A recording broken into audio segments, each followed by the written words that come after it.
चलिए हम लोग स्टार्ट करते हैं यूनिट डायमेंशन का प्रॉब्लम सेशन।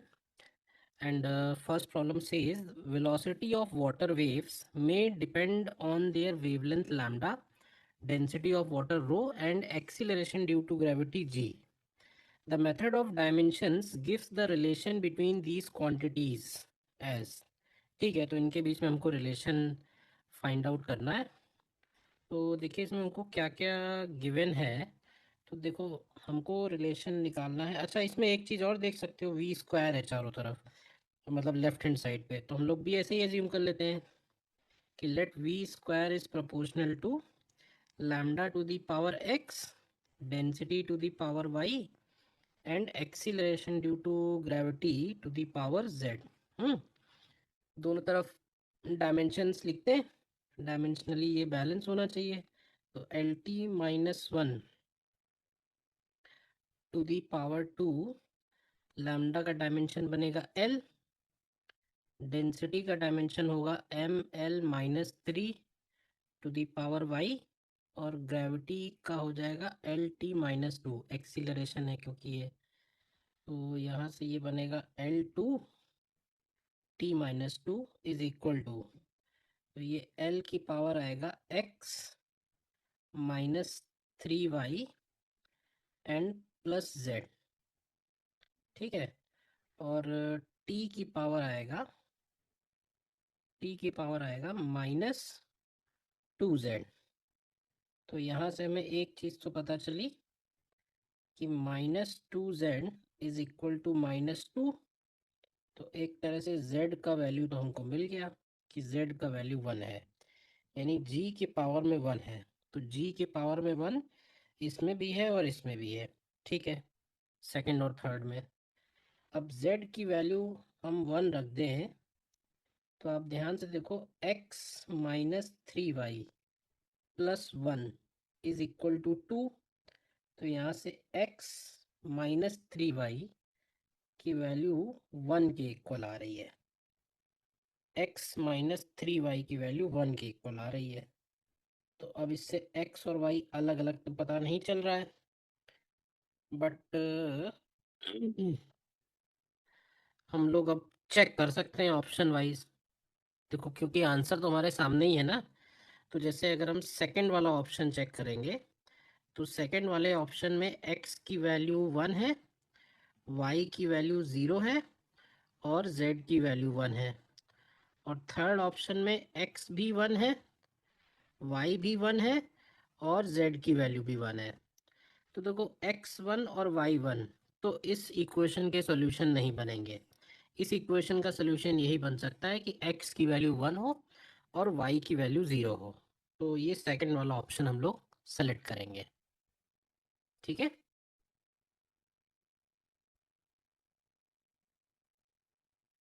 नेक्स्ट क्वेश्चन में कह रहा है the units of length velocity and force are doubled, which of the following is correct change in other units. तो टाइम का, मास का, मोमेंटम का, एनर्जी का। अच्छा, तो देखो ऐसे क्वेश्चन को करने के लिए क्या है कि हमको किसी तरीके से लेंथ, वेलोसिटी और फोर्स समझना ध्यान से, इनको हमें फंडामेंटल क्वांटिटीज की तरह डील करना है। तो देखो लेंथ तो फंडामेंटल होता ही है, तो एक तरह से हम लोग इसको ऐसे लिखेंगे कि लेंथ की वैल्यू एल लिख देते हैं। वेलोसिटी को अगर हम फंडामेंटल ले रहे हैं, तो इसका मतलब है ये एल टी माइनस वन है। तो यहाँ से अगर हम टी की वैल्यू निकालें, तो ये हो जाएगा एल और वी माइनस वन। और फोर्स फंडामेंटल है, तो फोर्स को हम लोग लिखते हैं M L T minus two. तो अगर आप यहाँ से m की वैल्यू निकालो, तो आपको मिलेगा f अपॉन एल और टी स्क्वायर। तो ज़रा वैल्यू रखते हैं, f को f रखेंगे, l को l रखेंगे, और टी स्क्वायर की जगह आएगा L two and v minus two, यानी ये बन जाएगा F L v minus two. तो ये आपका m हो गया। तो इसका मतलब है कि लेंथ की वैल्यू तो लेंथ ही है। ठीक है, टाइम की वैल्यू लेंथ अपॉन वेलोसिटी है, और मास की वैल्यू ये है F L v minus to. अब देखो टाइम की यूनिट, अब कह रहा है कि लेंथ को अगर हमने लेंथ, वेलोसिटी और फोर्स डबल किया है। तो हम एक एक करके निकालते हैं सारे के सारे क्या फ़र्क पड़ेगा। तो देखो, लेंथ को डबल किया है तो टाइम, तो टाइम की वैल्यू है कि time is equal to length upon velocity.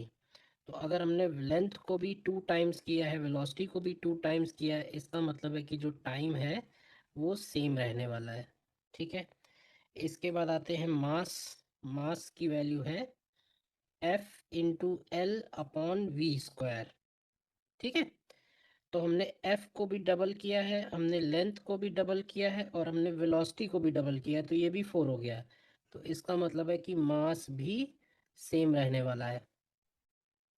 Momentum, तो मोमेंटम को हम लोग लिखेंगे m into we.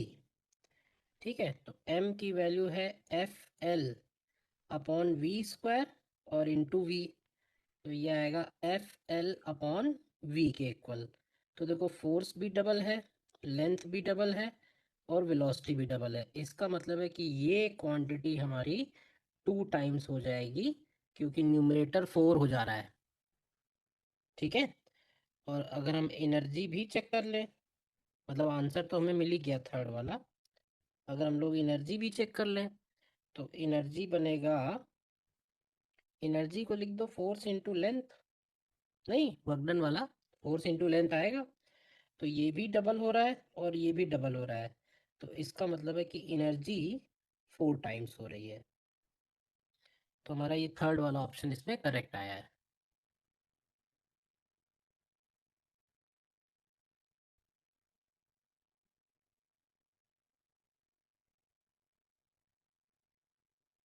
Next question में कह रहा है, a boomerang has a mass m, surface area a, radius of curvature of lower surface r and it is moving with velocity v in air of density rho. The resistive force on it. तो देखो, इस resistive force का expression तो हम नहीं derive कर पाएंगे, क्योंकि लॉग वॉग भी आ रहा है और बाहर का कांस्टेंट भी अलग अलग दिया हुआ है। नहीं, एक्चुअली ये 4 टर्म है ना, तो 4 के ऊपर डिपेंडेंस भी नहीं आएगा और ये लॉग भी नहीं आएगा। सो दैट मीन्स इस क्वेश्चन को हमें डायमेंशनली चेक करना है। अब आपको थोड़ा सा अगर ध्यान हो तो फोर्स, फ्लूइड में हम लोग फोर्स लिखते हैं और वो फोर्स होता है रो ए वी स्क्वायर। मतलब रो ए वी स्क्वायर का जो डायमेंशन है, ये डायमेंशन ऑफ फोर्स होता है। तो डायमेंशन ऑफ फोर्स ही अगर हम लोग ढूंढ लें कि बाहर वाला टर्म, मतलब ये वाला टर्म फोर्स का डायमेंशन होना चाहिए, ये वाला टर्म फोर्स का डायमेंशन होना चाहिए, तो केवल यही सी ऑप्शन मैच कर रहा है। देखो चेक करो, सी सी ऑप्शन ही सिर्फ मैच कर रहा है और कोई मैच नहीं कर रहा है। जो बाहर का जो कांस्टेंट है वो फोर्स का डायमेंशन हो।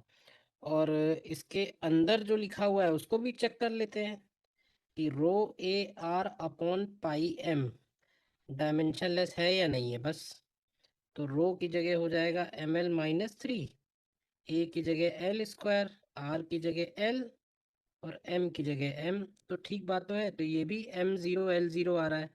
तो ये दोनों तरह से करेक्ट बैठ रहा है, तो थर्ड वाला ऑप्शन इसमें करेक्ट हो जाएगा।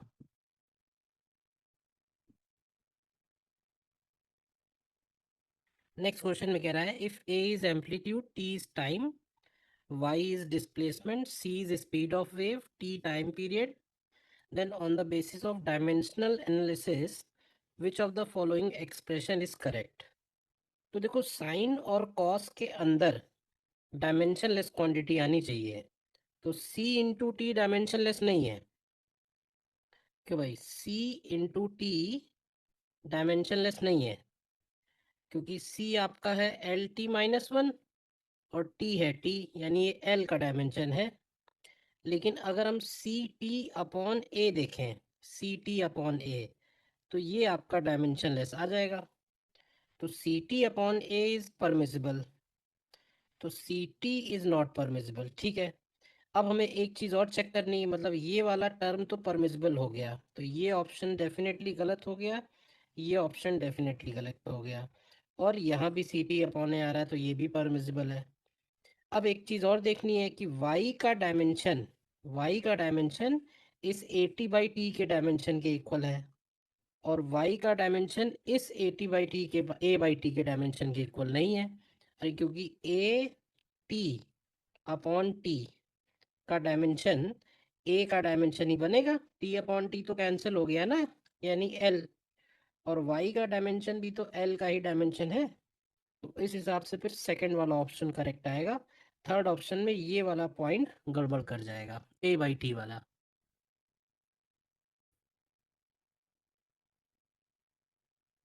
नेक्स्ट क्वेश्चन में कह रहा है consider the equation d upon d t of integral F d s is A F dot p, where F force है, एस डिस्प्लेसमेंट है, टी टाइम है, पी मोमेंटम है।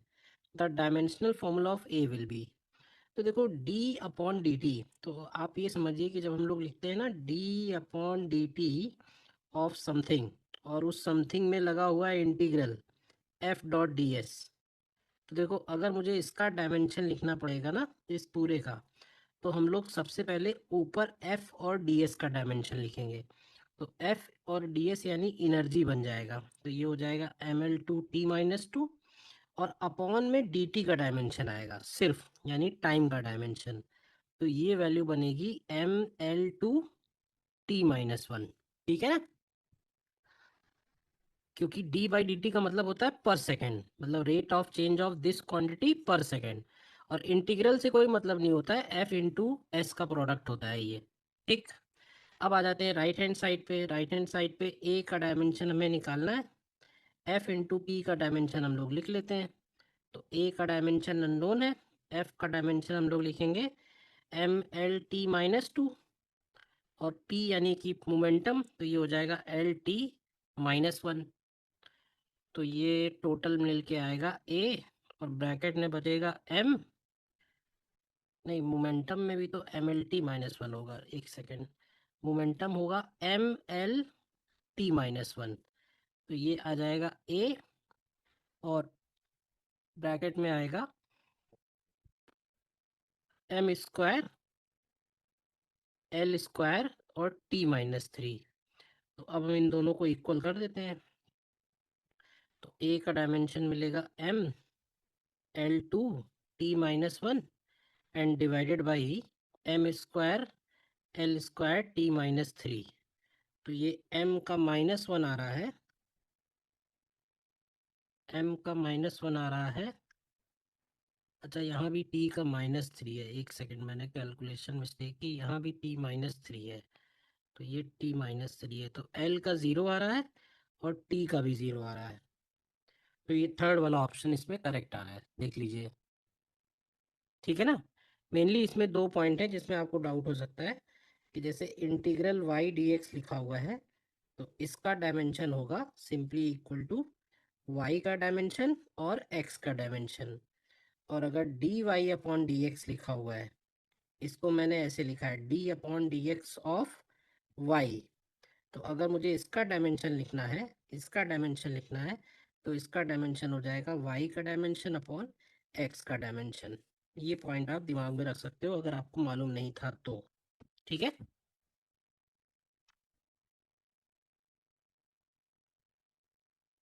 नेक्स्ट क्वेश्चन में कह रहा है if we employ a system in which unit of mass is equal to 100 kg, unit of length is 1 kilometer, and unit of time is 100 second. Then unit of energy इल्यूज, ठीक है, then one इल्यूज। अच्छा ठीक है, तो देखो एक तरफ हम लोग लिखेंगे न्यू सिस्टम और एक तरफ लिखेंगे ओल्ड सिस्टम। न्यू सिस्टम में केजी है, सॉरी न्यू सिस्टम में केजी डैश है, ओल्ड सिस्टम में केजी है। न्यू सिस्टम में मीटर डैश, ओल्ड सिस्टम में मीटर। न्यू सिस्टम में सेकेंड डैश और ओल्ड सिस्टम में सेकेंड। अब हम आ जाते हैं रिलेशन पे, रिलेशन हमको क्या दिया हुआ है। तो एक तरह से हमको वन के जी डैश की वैल्यू दी हुई है 100 kg। ठीक है, एंड सिमिलरली हमको metre dash one metre dash basically हमको दिया हुआ है 1 किलोमीटर के बराबर। तो this is actually equal to 1000 metre. And one second dash हमको दिया हुआ है 100 सेकेंड्स। ठीक है, तो हम यहाँ से लिखेंगे वन इलियोस is equal to 1 kg metre square upon second square. तो यहाँ वैल्यू रख देते हैं, के जी डैश की जगह 100 kg, मीटर डैश की जगह 1000 मीटर का होल स्क्वायर, और सेकेंड डैश की जगह 100 सेकेंड्स का होल स्क्वायर।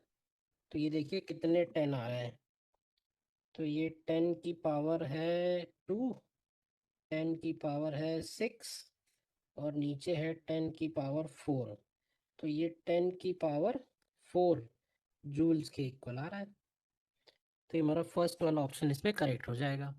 आप प्रॉपरली लिख लो कि किसकी वैल्यू क्या दी हुई है। भले ही ये 1 किलोमीटर दिया हुआ था, बट मैंने इसको मीटर डैश करके ही एज्यूम किया है। तो 1 मीटर डैश की वैल्यू 1 किलोमीटर के बराबर है।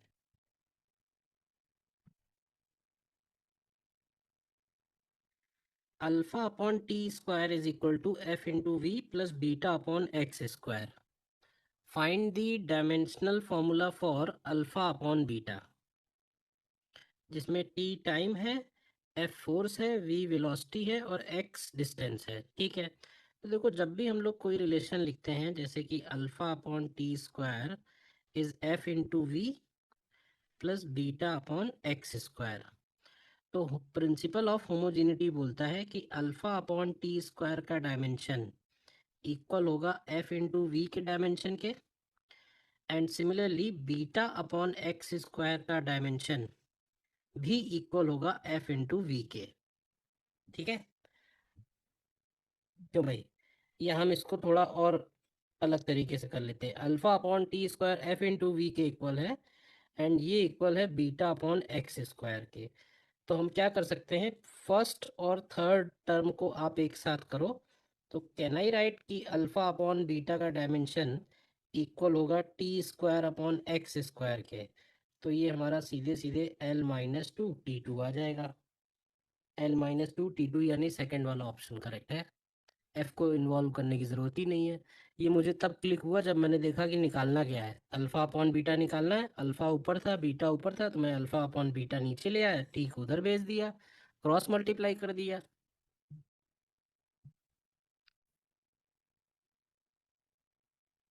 If the acceleration due to gravity is 10 meter per second square and the units of length and time are changed to kilometer and hour, the numerical value of acceleration, मतलब हमें सीधे kilometre per hour में convert करना है metre per second square को। तो आप इसको ऐसे लिख लीजिए, 10 metre per second square is equal to, 10 को 10 रखते हैं, मीटर की जगह हम लोग लिखते हैं किलोमीटर इंटू 10 पावर -3। ठीक है, डिवाइडेड बाई सेकेंड। अब अगर आर को सेकेंड में कन्वर्ट करें तो 1 hour is equal to 3600 second. तो हम लोग 1 सेकेंड की वैल्यू अगर लिखना चाह रहे हैं तो ये 1/3600 आर बनेगा। ठीक है, तो सेकेंड की जगह हम लोग लिखेंगे 1/3600 आर, और इसका करना होगा होल स्क्वायर। तो देखो कितना बचेगा, ऊपर 10 पावर -2 है और 3600 का होल स्क्वायर आएगा। तो ये कैलकुलेट करना पड़ेगा।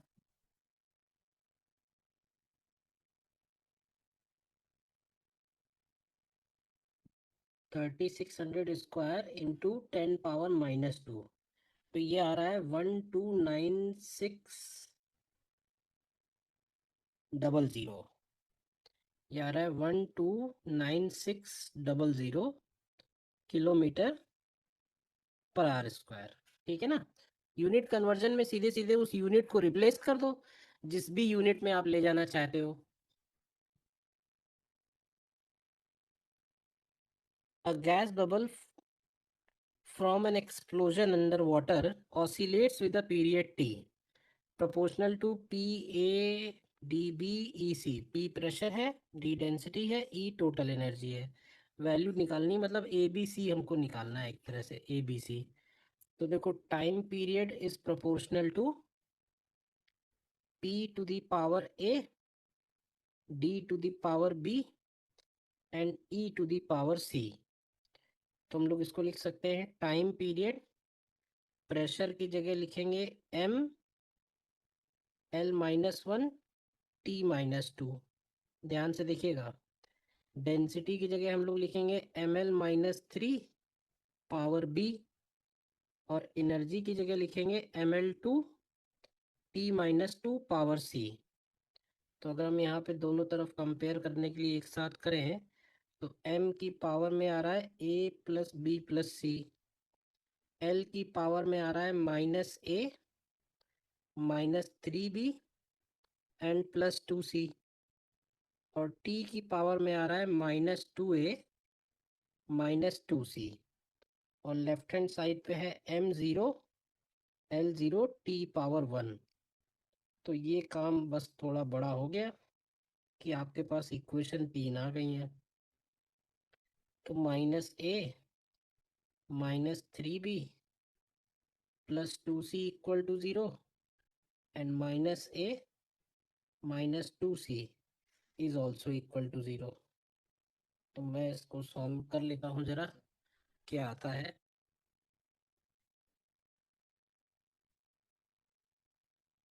a plus b plus c equal to 0, फिर -a है -3b है 2c है इक्वल टू 0, फिर -2 है और b 0 है और c -2 है, d भी 0 है।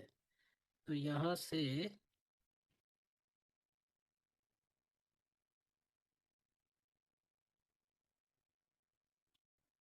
सॉरी, लास्ट वाली इक्वेशन मैंने गलत बनाई है।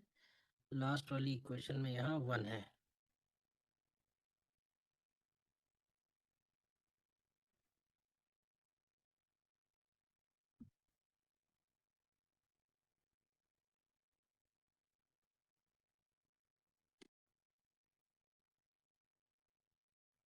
तो यहाँ से a की वैल्यू आती है -5/6, ठीक है। b की वैल्यू आती है 1/2, और c की वैल्यू आ रही है 1/3। तो बहुत कैलकुलेटिव हो गया क्वेश्चन ये तो। चलो खैर, अब जो निकालना है वो निकालते हैं। 6a² अपॉन b प्लस सी, तो 6 × a², तो a² की जगह हो जाएगा 25/36, और b प्लस सी यानी 1/2 + 1/3, तो ये हो जाएगा 5/6। तो ये है 25/6 और ये है 5/6। चलो कम से कम फाइनल आंसर तो न्यूमेरिक आ गया, तो आंसर हमारा 5 हो गया, ठीक है। तो देखो, एक आध बार कैलकुलेटिव क्वेश्चन आते तो ही हैं, फिर थोड़ा प्रैक्टिस में तो रहना ही पड़ेगा आपको भी, ठीक है। In relativistic energy momentum relation, e to the power n p square c square m naught c power 4, find the value of n। e energy है, p मोमेंटम है, c स्पीड ऑफ लाइट है, ठीक है। तो देखो, यहाँ भी हम लोग ये बोल सकते हैं कि e to the power n का जो डायमेंशन है प्रिंसिपल ऑफ होमोजेनिटी से, वो p² c² के डायमेंशन के इक्वल होना चाहिए, और वही डायमेंशन m0² c पावर 4 के भी इक्वल होना चाहिए। तो एनर्जी का डायमेंशन होता है ml2 t-2, तो इसकी पावर में n लगा दीजिए, और मोमेंटम इनटू c, तो मोमेंटम होता है mlt-1 और c होता है lt-1, इसके पावर में 2 लगा दीजिए। तो ये कितना आएगा निकल के, ये आएगा ml2 t-2 की पावर 2 आ जा रहा है, तो ऐसे ही सामने दिख रहा है कि n की वैल्यू 2 होनी चाहिए। n की वैल्यू 2 कंपेयर हो जा रही है राइट हैंड साइड के दोनों, इन दोनों को मैंने सॉल्व कर लिया है, केवल इसको और इसको।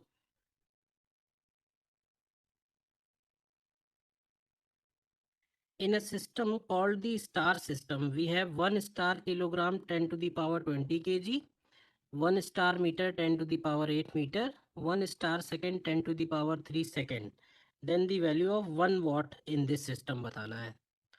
तो देखो, 1 watt है, तो पहले हमें watt को एक्सप्रेस करना पड़ेगा। watt को हम लोग लिख सकते हैं जूल पर सेकेंड में, और जूल को अगर हम लोग लिखें तो ये बन जाएगा kilogram metre square upon second cube बनेगा। तो ये वैल्यू तो हमारी पुराने सिस्टम के हिसाब से आ गई है। अब इसको कन्वर्ट करना है तो किलोग्राम की जगह क्या लिखेंगे? तो देखो 1 star kilogram is 10 to the power 20 kg। तो 1 किलोग्राम को हम लोग लिखेंगे 10 to the power -20 star kilogram star kg. इसी तरह से मीटर है तो 1 star metre is 10 power 8 metre. तो 1 मीटर को लिखेंगे 10 to the power -8 star metre का whole square. And again divided by इसी तरह से 1 सेकेंड की जगह लिखेंगे 10 to the power -3 star second whole square. तो इसमें से केवल 10 की पावर बाहर निकालो, -20 इधर से बाहर आ रहा है, -16 यहाँ से बाहर आ रहा है और -6 यहाँ से बाहर आ रहा है। तो ये सब कैलकुलेट होके -30 आ रहा है।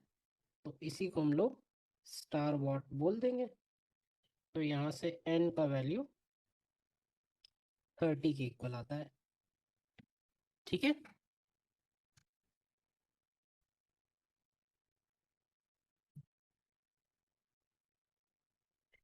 In a new system of units, the speed of light in vacuum is 90,000 and speed of light in vacuum दिया हुआ है 90,000। नया सिस्टम है कोई। एक्सीलरेशन ड्यू टू ग्रेविटी 1 है। अच्छा, what is the numerical value of distance between sun and earth in the new unit if light takes 8 minutes 20 seconds to cover this distance? अच्छा, तो स्पीड ऑफ लाइट वैक्यूम में हमको दी हुई है नए unit में। एक्सीलरेशन ड्यू टू ग्रेविटी भी नए यूनिट में दिया हुआ है। What is the numerical value of distance between sun and earth in terms of new unit? ठीक है।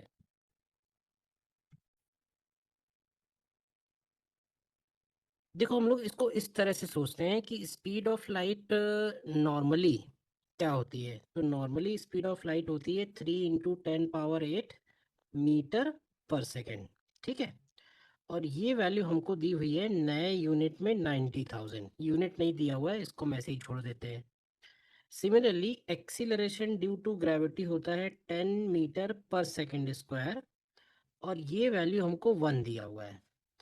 तो अगर हम एक काम ये करें कि अपने सिस्टम में, हमारे सिस्टम में जो सेकंड की वैल्यू है वो नए सिस्टम में क्या बनेगी, तो हम ये टाइम सेकंड में कैलकुलेट करके वो टाइम ही डायरेक्ट कन्वर्ट कर देंगे। क्यों भाई? टाइम कन्वर्ट कर लेंगे और उस टाइम में हम स्पीड ऑफ लाइट से मल्टीप्लाई कर देंगे। तो क्या कर सकते हैं, अगर आप इन दोनों इक्वेशंस को डिवाइड कर दो सीधे सीधे, देखो ध्यान से, क्योंकि ज़्यादा कन्फ्यूजन की ज़रूरत ही नहीं है। इनको डिवाइड करिए। तो इनको डिवाइड करोगे तो आपको मिलेगा 3 × 10 पावर 7 और आप देखो ध्यान से सेकंड मिलेगा। तो ये वैल्यू आ रही है 90,000। तो अगर आपसे कहा जाए कि 1 सेकेंड कितना होगा तो आप लिख सकते हो 90,000 अपॉन 3 × 10 पावर 7। ठीक, इसको यहीं छोड़ दो। अब कन्वर्ट कर लेते हैं हम लोग 8 मिनट और 20 सेकेंड को। तो 8 मिनट हो जाएगा 8 × 60 एंड +20, यानी ये हो गया 500 सेकेंड्स। तो नए सिस्टम में भी ये टाइम ही बनेगा बट इसका यूनिट क्या होगा, तो इसका यूनिट होगा 90,000 एंड डिवाइडेड बाई 3 × 10 पावर 7। अब ये मीटर हो मीटर डैश हो उससे कोई मतलब नहीं है, ये हमारा नया टाइम आ गया। अब हमें ये पता करना है कि इतने टाइम में और इस स्पीड से कितना डिस्टेंस कवर होगा। ठीक है ना। तो distance that would be covered will be speed into time, speed into time. तो यहाँ से स्पीड की वैल्यू हम लोग लिखेंगे 90,000 और टाइम की जगह ये पूरी वैल्यू मल्टीप्लाई कर देते हैं 500 इंटू 90,000 अपॉन 3 × 10 पावर 7। तो इसको अगर हम कैलकुलेट करें 90,000 square into 500 and divided by 3 10 power 7, तो ये वैल्यू आती है 135,000 और ज़ीरो नहीं, 135,000, 135,000 हमारा आंसर बनेगा। ठीक है ना, जिस भी यूनिट में हो, क्योंकि वो यूनिट तो दी नहीं है, तो हमने सीधे सीधे डिस्टेंस को ही कन्वर्ट कर दिया है स्पीड इनटू टाइम से। मतलब नए डायमेंशन में नए सिस्टम की स्पीड और नए सिस्टम के टाइम को मल्टीप्लाई कर दिया है। नए सिस्टम का टाइम कैसे निकाला वो मैंने आपको पहले स्टेप में बताया है।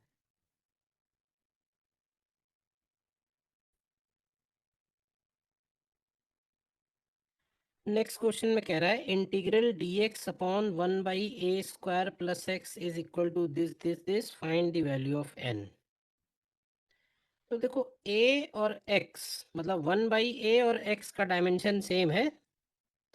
क्या क्या बातें सामने आ रही हैं, 1/a का डायमेंशन x के डायमेंशन के बराबर है।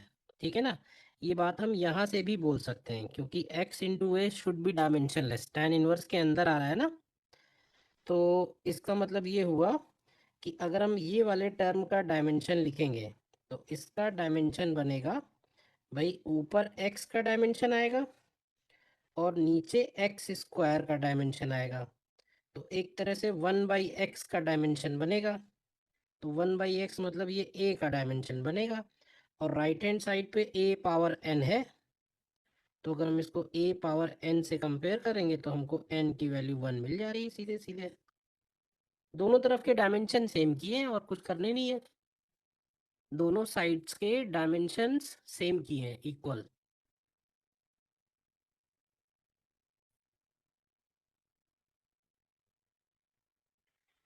The power for a hovering helicopter depends on its linear size, density of air and weight per unit volume of the helicopter, as power proportional to linear size to the power x, density to the power y and weight per unit volume of the helicopter to the power z। तो x y z निकालना है हमको।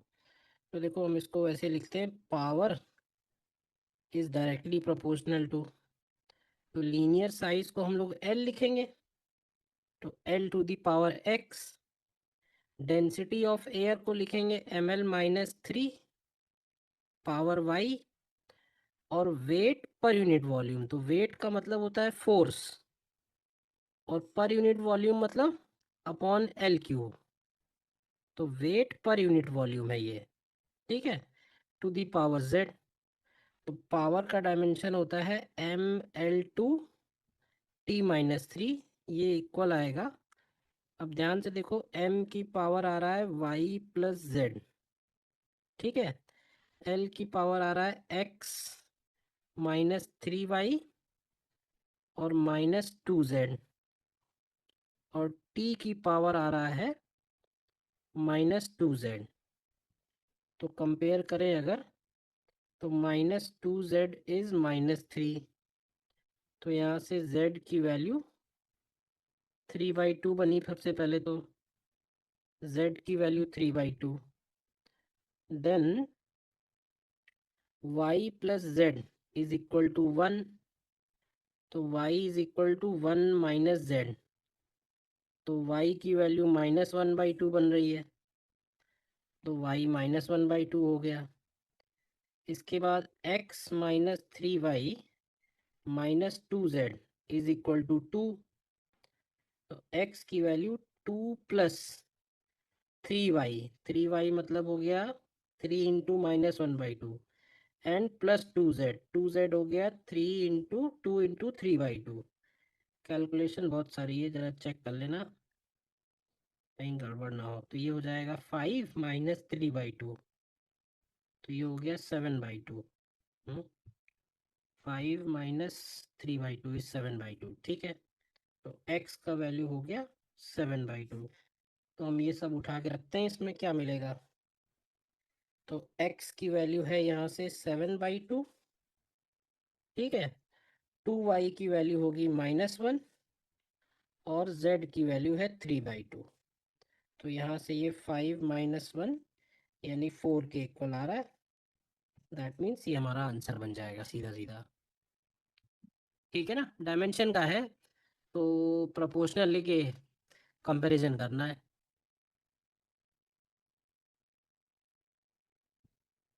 The value of g given है, it's numerical value in CGS system. CGS मतलब कि Newton को dine में, metre को सेंटीमीटर में, किलोग्राम को ग्राम में।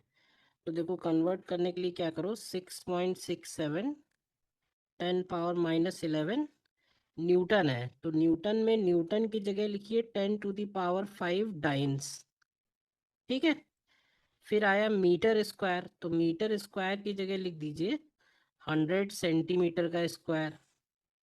Then divide by KG square, KG square की जगह लिख दीजिए 1000 ग्राम का होल स्क्वायर।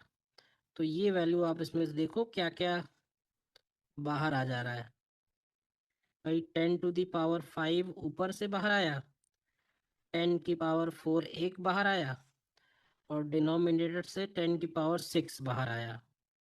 तो अल्टीमेटली क्या फर्क पड़ा, तो देखो 5 6 है तो ये 10⁻3 हुआ, तो 10⁻−8 बन जाएगा ये। और ये बनेगा dance centimetre square upon gram square, -8, यानी ये फर्स्ट वाला ऑप्शन इसमें करेक्ट आ जाएगा।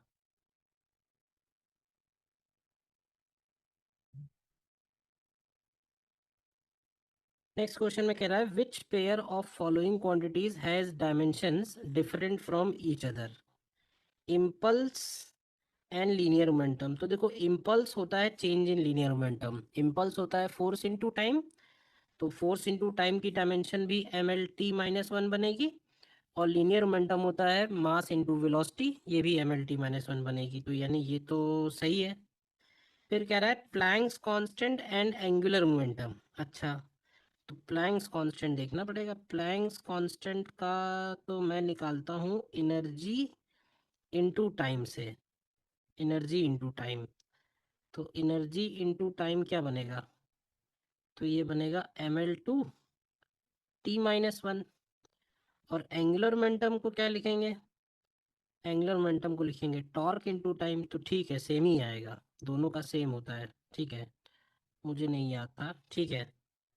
Moment of inertia end moment of force, तो ये तो डेफिनेटली अलग है, क्योंकि मोमेंट ऑफ इनर्शिया होता है mr², मोमेंट ऑफ फोर्स होता है यानी टॉर्क। मोमेंट ऑफ फोर्स का मतलब हुआ टॉर्क से, तो टॉर्क की डायमेंशन अलग है, मोमेंट ऑफ इनर्शिया की अलग है। यंग्स मॉडुलस और प्रेशर की सेम ही होगी, क्योंकि प्रेशर होता है फोर्स अपॉन एरिया, और यंग्स मॉडुलस भी आपका होता है स्ट्रेस अपॉन एरिया। तो स्ट्रेस का डायमेंशन तो प्रेशर का ही डायमेंशन है।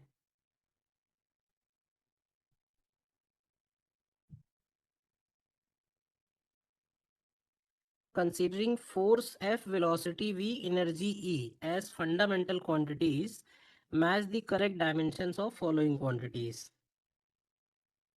Light year, light year time नहीं होता है, लाइट ईयर डिस्टेंस होता है, travelled by distance travelled by light in 1 year. Frequency, pressure. तो देखो अगर हमने फोर्स, वेलोसिटी और एनर्जी को फंडामेंटल लिया है, तो पहले हमको क्या करना पड़ेगा, जैसे फोर्स को लिख लीजिए ml/t-2, वेलोसिटी को लिख लीजिए L t-1, और एनर्जी को लिख लीजिए ml/t-2। अब आप ऐसे सोचो कि आपके पास ये तीन इक्वेशंस हैं, और इन तीन इक्वेशंस को सॉल्व करके आपको एम एल और टी निकालना है, एम एल और टी। तो देखो मैं क्या करूँगा, एनर्जी अपॉन फोर्स अगर कर दूँ, energy upon force, energy upon force, तो आपको एल का वैल्यू मिल जाएगा। एल का वैल्यू हो जाएगा एनर्जी अपॉन फोर्स, ठीक है। इसके बाद अगर हम टाइम निकालें, तो टाइम को लिख सकते हैं एल अपॉन वी। तो इसका मतलब ये हो जाएगा energy upon F into v, ठीक है। और अब ये दोनों चीज़ें हम एफ में लिख देते हैं। तो यहाँ से m की वैल्यू हो जाएगी F/L और टी स्क्वायर। तो F/L की जगह लिखेंगे तो E/F, और टी स्क्वायर करेंगे तो आएगा E²/F²V²। तो ये आ जा रहा है E और V-2। तो मास आ रहा है E और V-2। तो मास तो हमारा S से मैच कर रहा है, यानी ए का ऑप्शन S है। देखते जाओ। डिस्टेंस E/F है, डिस्टेंस यानी लाइट ईयर, तो ये E/F है, तो ये हमारा P से मैच कर रहा है। फ्रीक्वेंसी यानी कि टाइम का रेसिप्रोकल है, तो फ्रीक्वेंसी होगा F/V/E। F/V/E, तो ये Q से मैच हो रहा है। और प्रेशर, प्रेशर है, प्रेशर निकाल लेते हैं। प्रेशर बनेगा फोर्स अपॉन लेंथ स्क्वायर। तो फोर्स को फोर्स रखो, लेंथ स्क्वायर की जगह लिखेंगे E² और F³ हो जाएगा। तो ये R के साथ मैच कर रहा है, ठीक है ना। तो ये हमारे आंसर्स बन जाएंगे।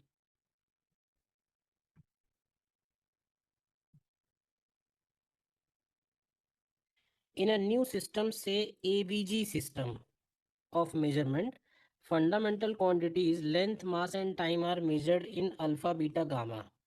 1 alpha 1 kilometre, 1 beta 1 quintal, 1 gamma 1 minute. ठीक है।